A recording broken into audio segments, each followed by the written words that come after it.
영광에서 주변 마을들을 떠돌며 소금 장수를 하고 있는 덕팔이. 그에게는 덕팔이라는 번듯한 이름이 있었지만 그를 보는 사람들은 항상 그를 언서방이라고 부르거나 혹은 언청이라고 불렀는데요. 날 때부터 입술이 갈라져 꿰맨 자국이 선명하였기 때문에 그의 이름은 평생을 따라다니는 별명 뒤에 가려져야만 했지요. 얘야, 자꾸 아비 말을 듣지 않으면 저 원청이에게 시집 보낼 테니 그리 알거라. 아이고, 아버지. 저 사람이 들으면 어쩌려고. 농담으로라도 그런 심한 말씀은 하지 마세요. 들으면 어떠냐? 저 원청이가 들었다고 한들 어쩔 것이야. 이러하듯 덕팔이에게는 등이 보찜의 무게보다 자신을 바라보는 사람들의 시선이 더욱더 그의 어깨를 무겁게 하였지요. 그런 덕팔이에게 세상의 모든 풍파를 막아주는 유일한 안식처는 홀어머니가 기다리는 영광의 작은 초가집이었습니다. 어머니는 고된 일을 마치고 돌아온 아들을 맞이할 때마다 겉으로는 아무렇지 않은 척했지만 아들의 얼굴에 새겨진 흉터를 볼 때면 그것이 꼭 자신의 죄인 것만 같아 남몰래 마음 아파하였는데요. 어머니 저 왔구만요. 하이고 우리 아들. 거 오는 길이 험하지는 않았냐잉? 얼른 거 자리 잡고 앉아있어라. 내 빨리 저녁 내가지고 오마. 안 그래도 배가 등에 다 붙겠습니다요 어머니. 거시기 덕팔아. 이제 너도 그만하면 제법 돈을 모았으니 만날 이 마을 저 마을 돌아다니며 하는 장사는 그만두고 차라리 여기에서 자리를 잡는 것이 어떻겠냐. 장사를 그만두라니 그것이 무슨 말씀입니까요? 어머니? 네가 항상 장사만 나가면 집으로 돌아올 때까지 내 마음이 불안하니 하는 말이다. 거 우리가 가진 몇마지기 논을 계속해서 남에게 소작을 주는 것도 아깝고 차라리 우리가 직접 농사를 지으면 넉넉하지 않아도 먹고 살 걱정은 없지 않겠냐잉. 거기다가 인자 너도 거 장가를 가야제. 어머니의 말에 덕팔이는 조용히 수저를 내려놓고는 씁쓸한 미소를 지으며 말했지요. 어머니, 제가 그 어머니 마음을 모르는 것은 아닌데 말이오요. 대체 어떤 처녀가 저 같은 언청이에게 시집을 오려고 하겠습니까? 거기다가 다른 지방에서야 어차피 한번 보고 지나칠 사람들이 저한테 언청이라 손가락질하는 것은 괜찮지만서도 우리 마을에서 만날 봐야 하는 가까운 사람들한테까지 그런 소리를 들으며 사는 것은 저도 참말로 견디기 힘들구만요. 아이고 미안하다 덕팔아. 내가 괜한 소리를 너한테 했구만. 내 다시는 그런 말 안 할 테니께 얼른 국이랑 식기 전에 먹어라잉. 어머니의 울먹이는 목소리에 덕팔이는 그저 고개를 숙이며 다시 수저를 잡을 뿐 아무 말도 할 수 없었습니다. 해가 뉘엿뉘엿 서산으로 넘어가던 어느 날 저녁, 하루 종일 흙먼지이는 길을 걸어 땀과 먼지로 흠뻑 젖은 덕팔이가 타는 목을 축이려 고창 나루터 근처의 주막으로 들어섰습니다. 하지만 그가 주막 마당에 발을 들여놓기도 전에 날카로운 주모의 악다구니가 그의 귀를 때렸지요. 이 쓸모없는 애꾸놈이. 내가 먹여주고 재워주면 고마운 줄 알아야지. 어딜 감히 손님상에 남은 술에 손을 대. 주모가 손에 쥔 시커먼 부직갱이로 사정없이 후려치고 있는 사내는 한쪽 눈이 멀고 다리까지 저는 이었습니다. 겉보기에도 50살은 좋게 되어 보이는 그에게는 병욱이라는 이름이 있었지만 사람들은 눈이 하나밖에 없다고 하여 그를 일목이라 불렀지요. 그는 이 주막에 얹혀 살며 허드렛 일을 돕고 손님들의 점을 봐주며 근근히 생계를 이어가는 사내였습니다. 워메. 주모 내가 잘못했구먼. 그것이 내가 상을 나르다가 하도 목이 말라서 나도 모르게 손이 저절로 나갔구먼. 뭐시라, 손이 저절로? 그딴 것을 지금 변명이라고? 안 그래도 오늘 장사도 안 되는 데다가 집구석에 있는 서방놈은 노름한다고 돈괴에 손을 대서 속에서 천불이 나는디. 오냐 그래 일목이 너 오늘 아주 잘 걸려불었다. 이 밥만 축내는 놈아 당장 여 주막에서 나가라잉. 하이고 주모 내 다시는 안 그럴 테니 제발 내쫓지만 마시구려. 주모는 병욱이의 애원에도 아랑곳하지 않고 기어이 그를 마당 밖으로 내동댕이 쳤습니다. 마당 구석으로 밀려난 병욱은 짐승처럼 몸을 웅크린 채 서러운 울음을 삼켰고 흙먼지 묻은 그의 등은 가늘게 떨리고 있었지요. 저 어르신이나 나나 사람들한테 생긴 것으로 구박을 받는 똑같은 신세구만. 우리가 뭐 이렇게 태어나고 싶어서 태어난 것도 아닌데 그저 겉모습만 보고. 덕팔이는 병욱이의 모습이 남의 일 같지 않아 차마 발걸음을 뗄 수가 없었습니다. 그는 이내 결심한 듯 아직 분이 채 가시지 않은 주모에게 다가가 품에서 엽전 몇 잎을 꺼내 보이고는 주모, 여기 술 한 상 내어주시오. 국밥도 따뜻한 놈으로 하나 말아주시고. 그러자 방금 전까지 악을 쓰던 주모의 얼굴이 언제 그랬냐는 듯 금세 환해졌지요. 아이고, 거손님. 그럼요. 금방 뜨끈하게 데워서 내어드릴 테니 어서 저기 평상에 앉아 계시구려. 어르신 괜찮으시오? 거 이리 와서 나와 술 한잔 하십시다. 어르신이라니. 나를 말하는 것이요? 아, 그럼 여기에 어르신 말고 다른 사람이 더 있습니까요? 덕팔이는 평상에 술상을 내려놓고는 탁배기 한 사발을 가득 따라 그에게 내밀었습니다. 자, 얼른 드시지요, 어르신. 거 속이라도 먼저 풀어야 하지 않겠습니까? 참말로. 고맙구먼. 이내 덕팔이는 자신의 잔에도 술을 채우고는 손가락으로 자신의 찢어진 입술을 툭 가리키며 허 하고 웃었습니다. 거 어르신이나 나나 생긴 것 때문에 세상살이 고달픈 것은 매한가지 아니겠습니까? 그러니 거 이 술 한 잔에 오늘 있었던 고달픔이랑 후를 흘려보내십시다요. 덕팔이의 따뜻한 말 한마디는 굳어있던 병욱의 마음을 스르르 녹아내리게 했습니다. 두 사람은 말이 없어도 마음이 통하는 듯 술잔을 몇 번이고 비웠고 이윽고 따끈한 국밥으로 허기진 배에 힘이 들어가니 덕팔이가 조심스럽게 물었지요.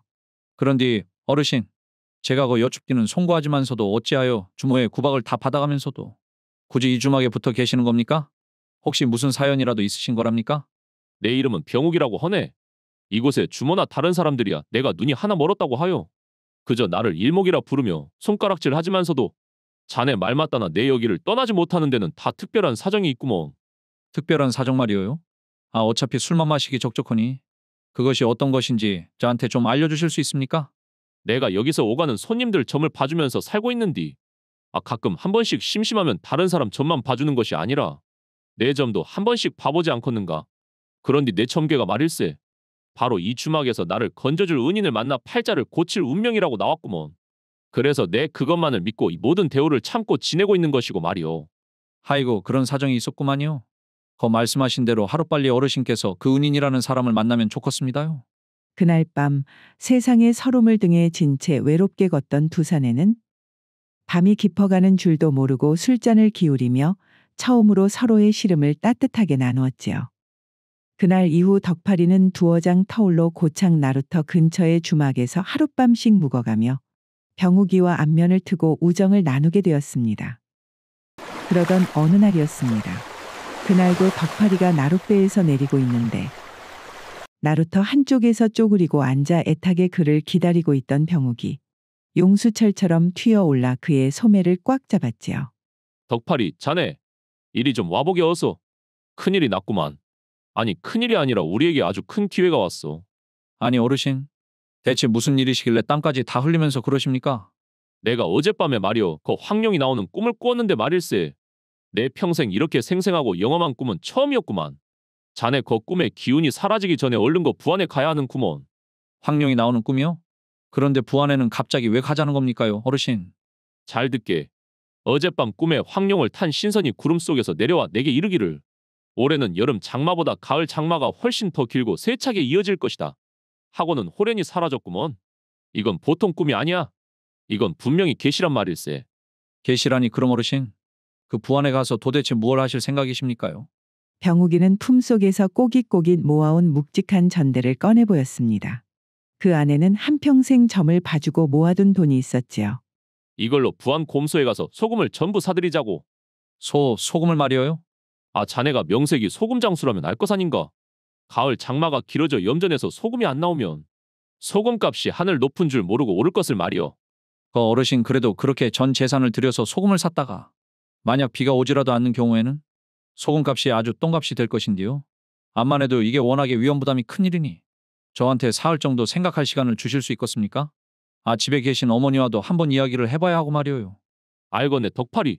그래도 이 일은 한시가 급한 일이니 그 결정을 내리게 대거들랑 지체하지 말고 주막으로 찾아오게나.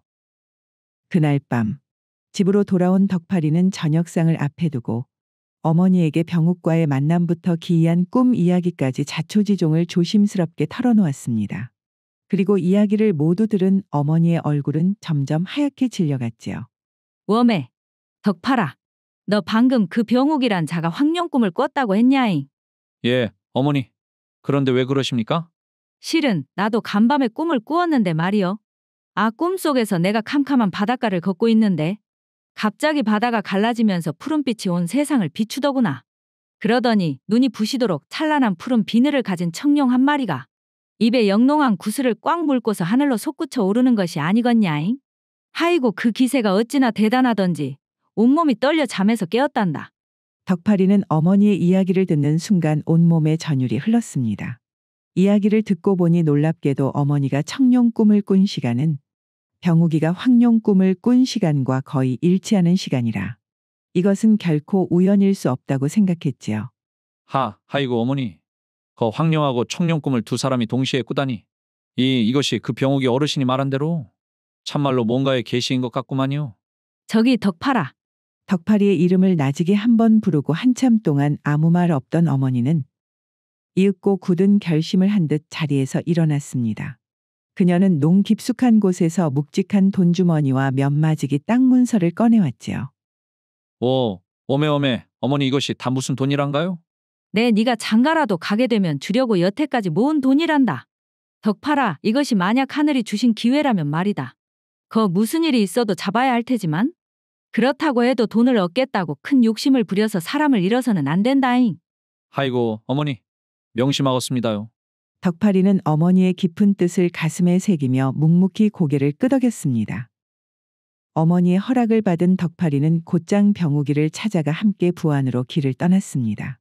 그렇게 희망과 불안을 안고 며칠을 걸어 마침내 부안의 곰소에 도착한 두 사람은 눈앞에 펼쳐진 끝없는 염전의 풍경에 감탄할 새도 없이 곧장 소금 창고들을 돌아다니며 닥치는 대로 소금 물표를 사들이기 시작했지요. 이보시오들. 외지에서 오셨나 본데 지금 제정신들이요. 곧 새하얀 햇소금이 산더미처럼 쏟아져 나올 판에 묵은 소금을 이 값에 사드리겠다고? 상인들의 물음에도 덕파리와 병욱은 그저 돈주머니를 보여줄 뿐이었고 그 모습을 본 상인들은 뒤로 물러나 저희끼리 수군거리기 시작했습니다. 쯧쯧쯧. 저 언청이랑 애꾸를 보게. 생긴 것만 흠이 있는 게 아니라 어찌 저리 세상 물정을 모를꼬? 아주 바보 천치들이 따로 없구먼. 조용히 하시게. 봐보면 어떤가? 덕분에 창고 구석에 처박아 뒀던 저 골칫덩이 묵은 소금을 제값 다 받고 팔아치울 수 있지 않은가 말이야. 듣고 보니 그렇구먼. 저 양반들이 우리에게는 복동일세. 어서 팔세, 어서 팔아. 그렇게 도매 상인들은 겉으로는 반색을 하며 기꺼이 소금 물표를 팔았습니다. 덕파리와 병욱이는 가는 곳마다 그런 조롱 섞인 시선을 받았지만 묵묵히 그들의 전 재산을 마지막 한 푼까지 털어 마침내 산더미 같은 소금의 주인이 되었지요. 이후 한 달이라는 시간이 흘러 어느덧 완연한 가을이 되었지만 그들이 머무는 부안의 하늘에는 비구름 대신 얄미운 햇살만 가득했습니다. 염전에서는 나날이 햇소금이 산더미처럼 쏟아져 나왔고 그럴수록 두 사람의 속은 새까맣게 타들어갔지요. 결국 텅 비어버린 전대를 만지작거리던 덕파리가 애써 마른 입술을 열었습니다. 어르신 거 비가 정말 오기는 오는 걸까요? 벌써 가을이 이렇게 깊어만 가는데 하늘은 저렇게 높고 근 한 달간 비구름 한 번 못 봤는디 말이어요. 틀림없이 올 것이네. 황룡 신성께서 하신 말씀인데 어찌 틀리겠는가. 하늘의 뜻은 때가 있는 법이니 조금만 더 기다려보세. 병욱이는 태어난 척 덕파리를 다독였지만 사실 그 역시 초조함을 감추지는 못하였지요. 그렇게 그들의 기다림이 길어질수록 희망은 절망으로 바뀌어갔고 모든 것을 걸었던 두 사람은 말없이 앉아 깊은 한숨만 내쉬는 날이 많아졌습니다. 그러던 어느 날 밤, 그날도 두 사람은 아무 말 없이 방에서 누워 뒤척이고 있었지요. 바로 그때 멀리서부터 우르르릉 하는 희미한 소리가 땅을 울리며 들려왔고 그 소리에 잠에서 깬 병욱이 덕파리를 급히 흔들어 깨웠습니다. 덕파리, 일어나 보게. 듣고 있는가? 아무래도 비가 오려나 보구먼. 마침내 하늘이 응답하신 것이요? 예? 그게 참말입니까 어르신? 덕파리의 말이 채 끝나기도 전에 갑자기 쾅 하는 거대한 천둥 소리가 밤의 정적을 깨뜨리며 창공을 갈랐습니다. 뒤이어 번개가 번쩍일 때마다 창호지가 대나처럼 새하얗게 물들었고 이윽고 지붕을 때리는 빗소리가 들리기 시작하더니 순식간에 양동이로 퍼붓는 듯한 장대비가 쏟아지기 시작했지요. 그토록 기다리던 비가 내리자 병욱이는 더 이상 참을 수 없다는 듯 자리에서 벌떡 일어나 그대로 마당으로 뛰쳐나갔습니다. 그리고는 두 팔을 하늘로 활짝 펴고 하늘이 내려주는 축복인양 쏟아지는 소나기를 온몸으로 맞았지요. 아이고, 황령님, 청령님, 참말로 고맙습니다. 네, 언젠가는 이렇게 비를 내려주실 거라고 꼭 믿고 있었구만요. 어르신, 그 어르신이 말한 대로 황룡님의 계시가 참말로 맞았구만요. 하하, 내가 무엇라 했는가? 비가 꼭 올 것이라고 하지 않았는가? 이복의 덕팔이, 이제 우리의 지긋지긋한 고생은 다 끝났네. 다 끝났어. 두 사람은 서로를 부둥켜 안고 한참이나 기쁨의 함성을 질렀고 하늘은 그들의 함성에 화답이라도 하듯 한번 내리기 시작한 비는 그칠 줄을 몰랐지요. 이후 한 달 내내 이어진 가을장마의 세상은 그야말로 난리가 났습니다.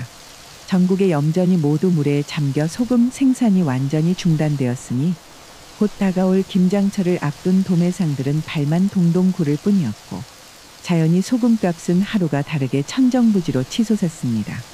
바로 그때 한 달 전 덕파리에게 소금을 팔았던 부안의 상인들도 땅을 치고 후회하고 있었지요. 아이고, 이놈의 비는 그칠 줄을 모르니 올해 장사는 다 망했네. 망했어. 그러게 말일세. 그런데 가만히 있자. 자네 한 달 전에 우리에게 와서 묵은 소금을 싹쓸이해 갔던 그 사내들 기억나는가? 아, 그 원청이 젊은이랑 외눈박이 말인가? 아이고, 그 양반들이 아주 바보천치들인 줄 알았더니. 아이고, 바로 그네들이네. 지금 말일세 그네들이 부안에 소금을 몽땅 쥐고 있을 것이구만. 내 듣기로는 분명 영광인가 어디에선가 살고 있다고 했었는데 말일세. 그렇게 부안 상인들로부터 시작된 소문은 날개를 단 듯 순식간에 전국으로 퍼져나갔고 그 소문을 들은 전국의 소금 도매상들은 덕파리가 사는 영광의 작은 초가집으로 구름처럼 모여들기 시작했습니다. 불과 얼마 전까지만 해도 언청이라며 손가락질하던 이들이 이제는 덕파리 앞에서 머리를 조아렸으니 그야말로 하루아침에 천지가 뒤바뀐 셈이었지요. 여기 찾아오신 분들 지금 워낙에 상황이 급박한지라 그것을 고려해서 저희가 샀던 소금값의 2배만 받고 조금씩이라도 오신 분들께 전부 똑같이 2가마니씩만 팔겠습니다. 뭐시라고? 거 덕팔이자네. 내가 3배를 낼 테니 나에게 소금 10가마니를 먼저 파시게나. 아이고, 지금 상황에 겨우 3배로. 거 덕파리 자네. 아니 거 덕파리 어르신. 내 소금값에 4배를 드릴 테니 거 나랑 거래를 하십시다. 다들 여기까지 소금을 사러 와서는 아주 통들이 자꾸먼 그래. 나는 5배, 5배의 값을 쳐 드릴 테니 거 부안에서 산 소금 절반을 나한테 넘기시오. 덕파리가 가만히 있는데도 상인들은 서로 소금을 차지하기 위해 5배, 6배 값을 올리며 아우성이었고 그 광경을 눈앞에서 본 덕파리와 병욱은 그저 서로를 쳐다보며 어깨를 으쓱할 뿐이었습니다. 그렇게 순식간에 돈벼락을 맞은 덕파리와 병욱이 덕파리가 살던 초라한 초가집은 이제는 웅장한 기와집이 들어서고 곳간에 재물이 쌓이게 되니 그들의 삶은 하루아침에 완전히 달라졌습니다. 예전에 그들을 대놓고 무시하던 사람들도 이제는 함부로 대하지 못했고 두 사람은 어딜 가나 떳떳하게 어깨를 펴고 당당하게 다닐 수 있었지요. 그러던 어느 화창한 장날 두 사람이 국밥집에서 기분 좋게 술 한 잔을 걸치고 나오다 길가에 앉은 관상쟁이를 보고는 덕파리가 빙그레 웃으며 말했습니다. 아, 병욱이 아재. 내 가만히 생각해보니 아재는 평생 다른 사람의 운수만 보거나 아니면 아재 스스로 운수를 보지 않았습니까? 그랬구먼. 아, 내 점은 내가 본다고. 한 번도 다른 이에게 사주를 맡겨본 적이 없었구만. 그러면 아재 오늘은 재미삼아 다른 사람에게 한번 사주를 봐보는 것은 어떻겠습니까? 허, 그려, 좋구만. 자네 말대로 저기 앉은 양반에게 내 운수를 한번 물어보세나. 그리하여 두 사람은 재미삼아 관상쟁이 앞에 마주 앉았습니다. 관상쟁이는 병욱의 얼굴과 손금을 한참 들여다보더니 갑자기 눈을 동그랗게 뜨며 감탄했지요. 허허, 이거 참으로 기이한 팔자로다. 기이한 팔자라니 도대체 뭐 때문에 그러십니까? 관상쟁이는 병욱의 손을 탁 놓더니 그의 얼굴을 뚫어져라 쳐다보며 말했습니다. 이보시오. 당신의 배필은 멀리 있지 않소이다. 하늘이 맺어준 인연, 천생연분이 바로 지척에 있단 말이오. 허, 배필이라니 이 나이에 무슨. 그래서 그럼 그 배필이라는 사람은 대체 누구길래 지척에 있다고 그럽니까? 사주를 보니 한나란시의 한 사람은 황룡을 보았고 또 한 사람은 청룡을 본 꿈에 인연이 있구려. 아, 황룡과 청룡의 만남인데 이 어찌 하늘의 뜻이 아니겠소?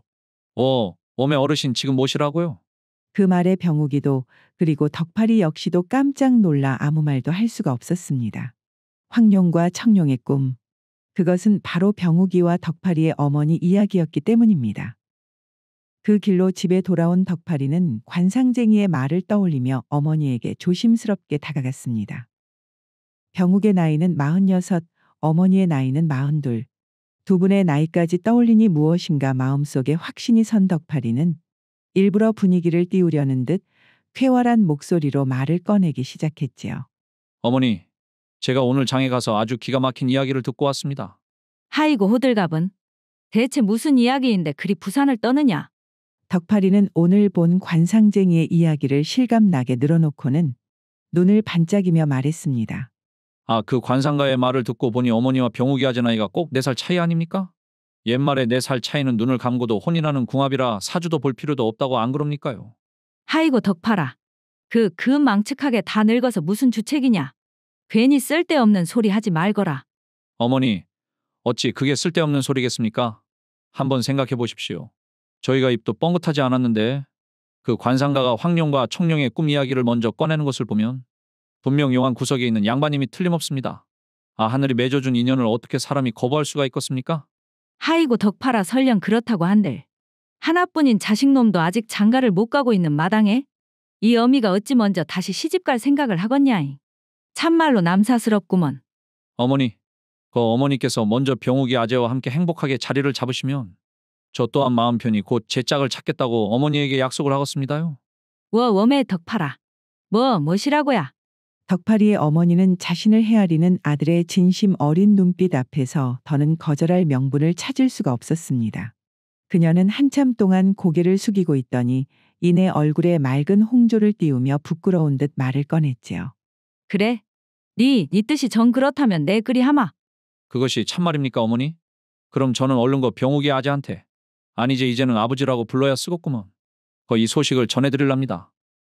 그렇게 아들의 진심 어린 설득에 어머니는 마침내 두 손을 들었고 며칠 뒤 조촐하게 마당에 찬물 한 그릇 떠놓고 병욱이와 조용히 맞절을 한 뒤 부부의 연을 맺었답니다. 어머니가 병욱이와 새 가정을 꾸리고 난 후 그녀는 약속대로 중매쟁이들을 통해 혼처를 알아보기 시작했습니다. 큰 부자가 된 덕팔이의 집은 한양의 양반 교수부터 이웃 고을 절세미인까지 좋은 혼처를 들고 온 중매쟁이들로 문턱이 다를 지경이었지만 덕팔이는 석 달이 넘도록 찾아온 모든 처자들을 한사코 마다할 뿐이었기에 마을에서는 덕팔이의 혼담에 대한 소문만 무성해 갔지요. 거시기 말이여. 덕팔이 저 양반이 대체 얼마나 대단한 신부감을 찾길래 내로라 하는 처자들이 석 달 동안 문턱이 닳도록 드나들어도 그렇게 퇴짜만 놓는지 모르겠구먼. 어머, 그 속이야 뻔하지 않겠소. 평생을 언청이라 놀림받고 살았으니 오죽하겠어. 그게 마음에 한이 맺혔다가 이제 돈벼락을 맞았으니 그 한을 풀려고 선녀 같은 절세미인을 아내로 맡고 싶은 게지. 하이고 그렇고 말고. 아, 덕팔이라고 별 수 있나? 거 돈 많은 사내들이란 다 그런 법이지. 그렇게 이런저런 갖은 소문만 무성해지던 가운데 또다시 석 달의 시간이 흐르고 마침내 고대하던 덕팔이의 혼례날이 결정이 되었고 덕팔이는 온 마을 사람들을 자신의 혼례식에 초대했지요. 그곳에 초대받은 사람들은 저마다 신부가 절세미인일 것이라 짐작하며 그녀가 나타나기만을 손꼽아 기다렸고 이윽고 곱게 단장한 신부가 모습을 드러내는 순간 그곳에 모인 모든 마을 사람들은 약속이라도 한 듯 숨을 멈췄는데요. 신부는 그들이 상상했던 절세미인이 아닌 평소 곰보라 놀림받던 아랫마을 노처녀 말숙이었기 때문입니다. 아니, 세상에. 지난 반년 동안 그리 콧대 높게 굴며 들어오는 혼처는 다 거절하더니만 결국 고르고 고른 게 저 곰보 처녀란 말인가잉? 그러게나 말일세. 나는 또 어떤 대단한 양반대 교수를 데려오려고 저리 까다롭게 군하했지. 헌데 저리 못생긴 데다 집안도 평범한 처자라니. 참말로 사람 속은 알다가도 모를 일이구먼 그래. 신부는 얼굴에 깊게 얽은 자국이 있었지만 누구보다 마음씨가 곱고 성실하기로 소문난 사람이었습니다. 남들이 모두 겉모습만 보고 흉보던 그녀의 진실한 마음을 똑같은 아픔을 겪었던 덕팔이만이 알아본 것이었지요. 그리하여 그날 이후로 한때는 언청이라 손가락질 받던 소금장수 덕팔이의 집에 이제는 두 부부의 정다운 말소리가 오랫동안 계속해서 이어졌다고 하니 이 모든 것이 멸시받는 외톨이의 서름을 알아보고 병욱이에게 따뜻한 술잔을 건넸던 덕파리의 착한 마음씨가 불러온 기적이 아닌가 하네요.